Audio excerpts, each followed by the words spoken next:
वालेकुम जी मेरे फ्रेंड्स, उम्मीद है सारे मेरे दोस्त खैरवाफियत नाल होवोगे। तो अज एक नवी वीडियो के नाल तुहाडी खिदमत विच तुहाडा अब्दुल रहमान दोबारा पेश।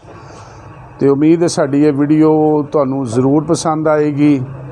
तो जे अगर तुसी साडा चैनल अजे तक सबसक्राइब नहीं किया तो उस चैनल नू सबसक्राइब करो, नाल दिते गए बैल आइकॉन के बटन नू ज़रूर दबाओ।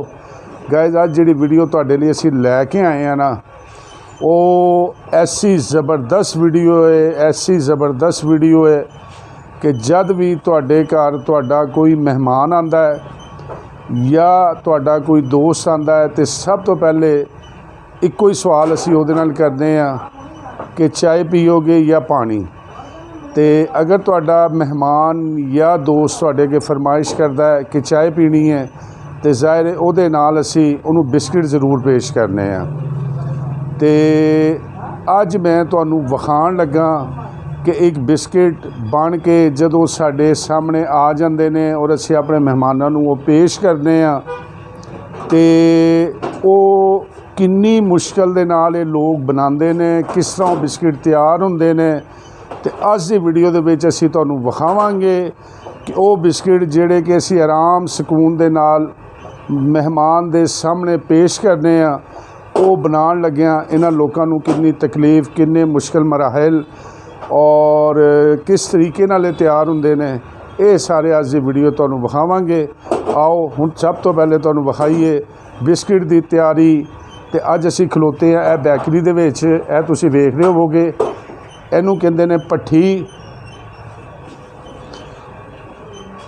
इस तो इलावा सब तो पहले असीं तुहानूं विखाने हैं जी यह मशीन जे, मेरा कैमरामैन विखाएगा, यह वेखो यह मशीन हुंदी जे जिहदे विच सब तो पहले ये मैदा या होर जिहड़ी भी इस्तेमाल वाली बिस्किट बनाने दे विच चीज़ां हुंदियां ने इहदे विच तैयार करदे ने। तैयार करके उस तो बाद इनू जनाबे अली इस भट्ठी दे विच तैयार किया जाता है। यह वेखो एक तुहानूं विखाने जी, यह रस वेखो तुहाडे सामने जी, यह रस यह बन के तैयार होए ने, ये कट्टे ने और कच्चे ने अजे, ठीक है जी। इन्हां ने हुण इस भट्ठी दे विच भेजना है, उत्थों बन के तो फिर बाहर निकलणगे। इस तो बाद जनाब यह हुण साडे भाई एक बिस्किट तैयार कर रहे ने जी। यह बिस्किट तैयार हो गए ने तुहाडे? हाँ जी हो गए ने। अच्छा जी। तो नाम की अपना? मोहम्मद उमर। मोहम्मद उमर। उमर भाई की हाल है तुहाडा? ठीक है अलहमदुलिल्लाह। उमर भाई 2 मिनट तुहाडा टाइम लेना चाहते हैं।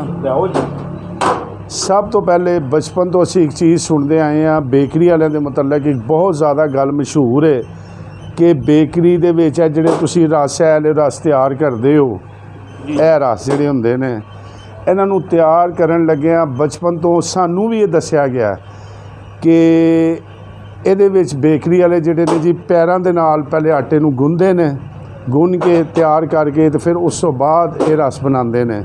सब तो पहले तो सानूं असल हकीकत है दसो, क्योंकि साडे वेखण वाले जिहड़ा ना ये मतलब बहुत ज़्यादा तजस्सुस रखते हैं। नहीं यह गल बिल्कुल गलत है। 40 साल तकरीबन मैनूं देखदे हो गए, असीं कभी अज तक नहीं देखा। अच्छा, ये आटा काहदे नाल तैयार करदे हो? आटा मशीन दे नाल।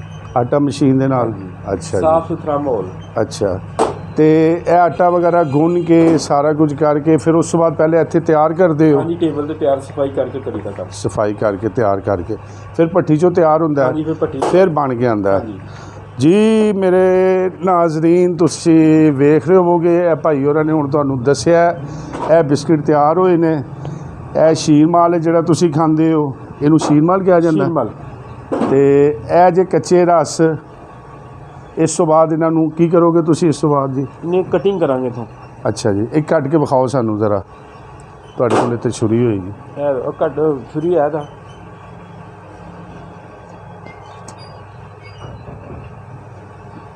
आ देखो जी, ए बिस्किट भी तैयार होए पे ने थल्ले, ए रस भी तैयार होए ने। ए वेखो हुण तुहानूं दस्सीए भी रस कटदे किस तरह ने। ए रस कटदे ने, उस तो बाद इनूं इहदे च रख देणगे। ठीक हो गया जी। तो ये फिर उस तो बाद जो भट्ठी दे विचों तैयार हो के आएंगे तो फिर जी यह तैयार ताज़ा बिस्किट। तो उम्मीद है तुहाडे दिलों जिहड़ी गलत फहमी सी या साडे लोकां दे ज़हनां 'च बिठाया गया सी ਕਿ ਬੇਕਰੀ ਦੇ ਵਿੱਚ ਜਿਹੜਾ ਵੀ ਆਟਾ ਵਗੈਰਾ ਗੁੰਨਦੇ ਨੇ ਇਹ ਪੈਰਾਂ ਦੇ ਨਾਲ ਗੁੰਨਦੇ ਨੇ। ਉਸ ਵਜ੍ਹਾ ਬੜੇ ਗੰਦੇ ਤਰੀਕੇ ਦੇ ਨਾਲ, ਪਤਾ ਨਹੀਂ ਇਹਦੇ ਪਸੀਨਾ ਹੱਥ ਕੀ ਇਸਤੇਮਾਲ ਕਰਦੇ ਨੇ। ਅੱਜ ਅਸੀਂ ਤੁਹਾਨੂੰ ਸਾਰਾ ਜਨਾਬ ਅਚਾਨਕ ਆਏ ਆ, ਅਚਾਨਕ ਆ ਕੇ ਇਹਨਾਂ ਨੂੰ ਬਿਸਕਿਟ ਬਣਾਉਂਦਿਆਂ ਵੇਖਿਆ, ਰਸ ਬਣਾਉਂਦਿਆਂ ਵੇਖਿਆ, ਸ਼ੀਰਮਾਲ ਬਣਾਉਂਦਿਆਂ ਵੇਖਿਆ, ਮਸ਼ੀਨ ਵੀ ਤੁਹਾਨੂੰ ਵਿਖਾਈ ਹੈ ਤੇ ਜਦੋਂ ਭੱਠੀ 'ਚੋਂ ਤਿਆਰ ਹੋ ਕੇ ਆਉਂਦੇ ਨੇ ਉਹ ਵੀ ਤੁਹਾਨੂੰ ਵਿਖਾਇਆ। ਤੇ ਹੁਣ ਮੇਰਾ ਖਿਆਲ ਹੈ ਕਿ ਗਲਤਫਹਿਮੀਆਂ ਲੋਕਾਂ ਦੇ ਜ਼ਿਹਨ ਵਿੱਚ ਵਾੜੀਆਂ ਗਈਆਂ ਨੇ ਔਰ ਉਮੀਦ ਹੈ ਕਿ ਤੁਹਾਨੂੰ ਇਹ ਭੱਠੀ ਵੀ ਵਿਖਾਉਂਦੇ ਹਾਂ ਜੀ। ਇਹਨਾਂ ਨੇ ਭੱਠੀ ਖੋਲ੍ਹ ਹੀ ਦਿੱਤੀ ਹੈ, ਰਸ ਆ ਰਹੇ ਨੇ। ਇਹ ਵੇਖੋ ਜੀ, ਇਹ ਵੇਖੋ ਗਾਇਜ਼, ਇਹ ਵੇਖੋ, ਇਹ ਜੇ ਭੱਠੀ ਦਾ ਅੰਦਰੂਨੀ ਤਿਆਰੀ ਦੇ ਮਰਾਹਲ ਵਿੱਚ ਇਹ ਵੇਖੋ ਜੀ ਰਸ ਵੇਖ ਰਹੇ ਹੋ ਤੁਸੀਂ। ਇਹ ਭੱਠੀ ਚੱਲ ਰਹੀ ਜੇ, ਇਹ ਰਸ ਤਿਆਰ ਹੋ ਰਿਹਾ ਜੇ, ਇਹ ਤੁਹਾਡੀ ਅੱਖਾਂ ਦੇ ਸਾਹਮਣੇ ਠੀਕ ਹੋ ਗਿਆ ਜੀ। ਤੇ ਉਮੀਦ ਹੈ ਹੁਣ ਸਾਡੇ ਦਿਲਾਂ 'ਚ ਕੋਈ ਸ਼ੱਕ ਸ਼ੁਬਾ ਨਹੀਂ ਰਹਿਣਾ ਚਾਹੀਦਾ।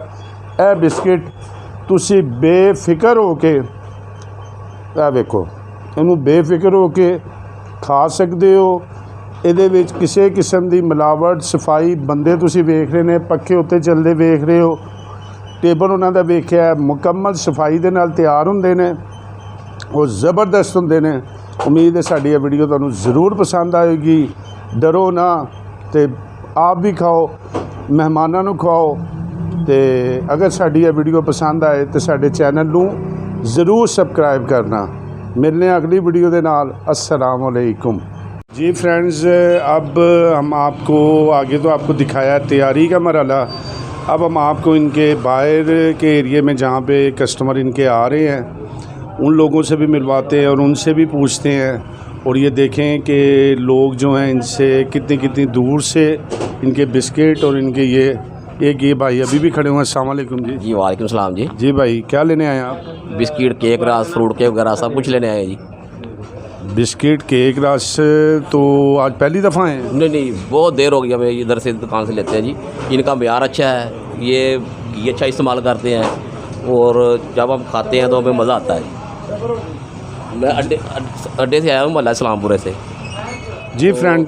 अच्छा, तो करीब भी बेकरियाँ, मगर जो इनका म्यार है वो कहीं नहीं मिला हमें। जी फ्रेंड, जैसे आप ये देख रहे हैं, आपको नज़र भी आ रहा होगा, इकबाल भाई जो हैं और ये भाई भी आए हैं, क्यों कह रहे हैं कि हम तकरीबन आधा किलोमीटर का सफ़र तय करके और स्पेशल इस बेकरी से बिस्किट लेने के लिए आते हैं, क्योंकि इनकी सफाई, इनका मेयार सबसे अच्छा है। तो केक रस का जायका भी मुनफरद है। अच्छा जी, सब बेकरियों से केक रस का जायका बहुत मुनफरद है। और ये सबसे बड़ी बात यह है, ये फ्रेश तैयार हो रहा है सामान जी। वो हमने देखा है, वो हम आगे देख के आए हैं, बताया भी है। तो व्यूज़ आप देख रहे होंगे कि भाई उन्होंने कहा है कि इनके केक का भी जो है वो टेस्ट दूसरों से बहुत ज़्यादा अच्छा भी है और मेयार भी बहुत अच्छा है। इकबाल भाई, आप क्या कहेंगे? नहीं, माशाल्लाह अल्हम्दुलिल्लाह, काफ़ी अरसे से मेरे माँ बाप ने ये दुकान खोली हुई है, तो अल्हम्दुलिल्लाह जो मेयार पहले दिन से था वही अब तक बरकरार है। किसी किस्म की मिलावट नहीं है।